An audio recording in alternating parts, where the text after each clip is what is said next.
Hello and welcome to Council Agenda. I'm Alicia Brandt.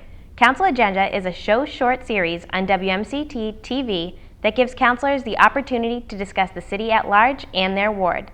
Today we have Ward 5 City Councilor Rob Seymour. Rob, thank you for coming out today. You're very welcome. Glad to be here. Thank you.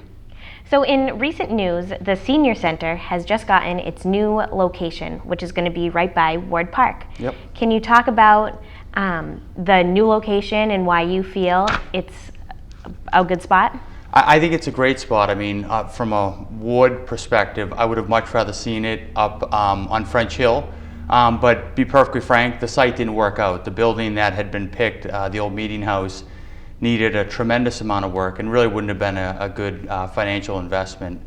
Having the Senior Center now down at the Ward Park site, I think really lends itself to tying into the recreational aspect of the park. And I think what's going to happen is that park is going to get a lot of attention that's long since been missed. There were a number of citizens who came out last night and have expressed some concerns about the impact to the neighborhood.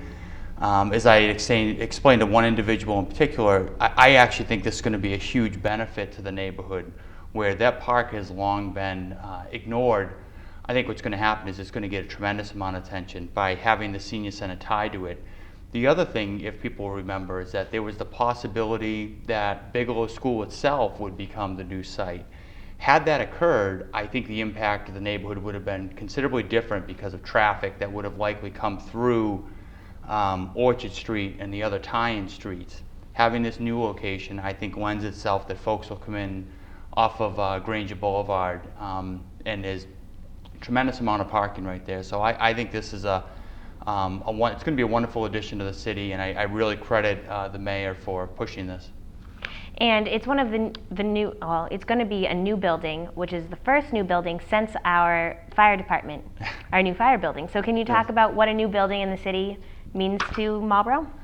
I think it's a real step for the city, reinvesting in an area that has long been deserving relative to seniors. I think we've heard for some time there are a lot of concerns about this. I think we all had to kind of bite the bullet and say the existing locations we had really weren't going to work, and so it makes sense to build from scratch. I think there are plus and minuses to doing that. I think the real plus is going to be there's a lot of amenities you're building from the ground up, so you don't have to worry about retrofitting or rehabbing an existing building to accommodate the needs of seniors. Building from the ground up, you can really pick and choose what that site's going to look like and what the building's going to look like and what types of amenities it's going to have. The City Council just approved $500,000 to go towards a design team. Yep. Do you know anything about the design process and what's going to be happening with that $500,000? Ultimately, the $500,000 is to do exactly that, is to identify an architect and to hire what's called a project manager. Any project that's over $1.5 million for a municipality, we are required, the city's required, I should say, to hire a project manager. They operate on our behalf, the city's behalf, to make sure that our investment is protected. We haven't seen the numbers yet, but our understanding is that relative to the treatment plant, the Wesley treatment plant that was just completed, that the project manager saved the city considerable amounts of money because they're on the site in direct contact and really keeping a very close eye on what's happening. What's also important about that is they are subject matter experts. They know exactly what to look for. They've been through these types of projects before.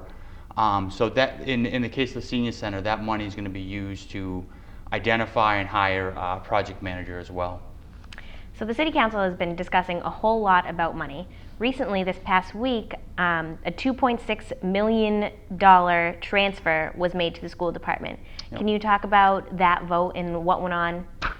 Sure. I think as folks looking back at the budget process, there was a considerable amount of, shall we say, deliberation about what was going on within the schools. And I think one of the real challenges was under the previous superintendent, I think there was a real lack of comfort and confidence in the numbers that were being provided. And we're talking about significant amount of cash here. And we're also talking about something that's very near and dear to most folks, it's educating our children.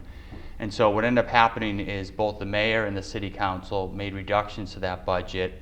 And speaking for myself, and I think a lot of other councils say the same, I think folks were pretty sure that they were going to have to come back in for additional funds. I mean, there was one thing that was kind of a red flag in the budget, which was salary reserve money for collective bargaining, for settlement of collective bargaining, wasn't included in the budget. We knew that was coming. So really what we did is we passed the budget at the time because we wanted to get a budget in place. I think going forward, the real challenge is going to be that the city council wants to know that the money is being overseen appropriately and very closely. I don't think anybody, including the school committee, wants to relive what occurred last year. Certainly that was, I think, an awful time for the city. We were getting a lot of bad press. I'm not talking about the politics, I'm talking about as a city. I work in Boston, heard from a lot of my colleagues about, hey, what's going on in Marlboro? And that's really not what we want to be known for. So I think the previous superintendent, having moved on under whatever circumstances, was definitely a good thing. It certainly appears as though the new superintendent has a much better handle on things. He's brought in a new individual who's responsible for the finances, who seems to be moving definitely in the right direction. And I think it's important, I'd remind folks of what Councilor Austin said the other night. This is very much a partnership between the schools, the school committee, and the city council. We certainly want to work together, but we all have a specific role to serve. And really, for us, making sure that the money is being spent appropriately and wisely is job one. Well, there hasn't been too much bad press lately. In fact, there's been a lot of good news. Marlboro has been having a lot of big corporations come into the city. Most recently, Quest Diagnostics said that they were going to come in and take over the HP site, and also Boston Scientific is going to expand their headquarters. Can you talk to us about what is so appealing to these big corporations in Marlboro?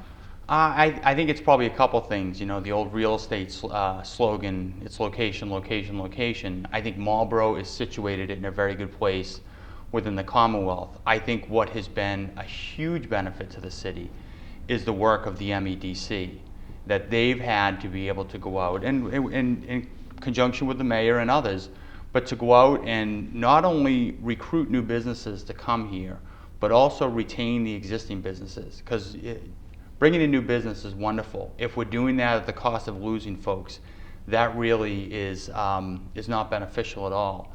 So they've really done a great job of reaching out to the business community and talking to folks to find out what is it that you need. And for years, I think folks expected or assumed that this is the role of the mayor. And in perhaps a different structure, where the mayor not the chief executive, that might be possible. Where the mayor is running the city on a day-to-day basis, that just can't happen. And so this whole idea of having the additional rooms tax money be dedicated to economic development really gives you the capacity to hire a staff. And that staff, from everything that I've seen, has been exceptional. Not only the paid staff, but also the board of directors and the work they've done about bringing folks in. I really can't say enough about the work of recruiting the businesses that you've mentioned, but also working with individual councilors on projects or concerns that they have. They have been absolutely exceptional. And so for a long time, Marlboro was seen financially as being in a very good place relative to other cities and towns. Now, relative to economic development, I think a lot of folks are holding us up and saying, why can't we do that? Or how can we do that? And so it's really placed Marlboro in an incredible position to do what every council wants. That is diversify our tax base. As a homeowner, I don't like it when my taxes go up. I know my neighbors don't like it, my family doesn't like it. Friends, take your pick.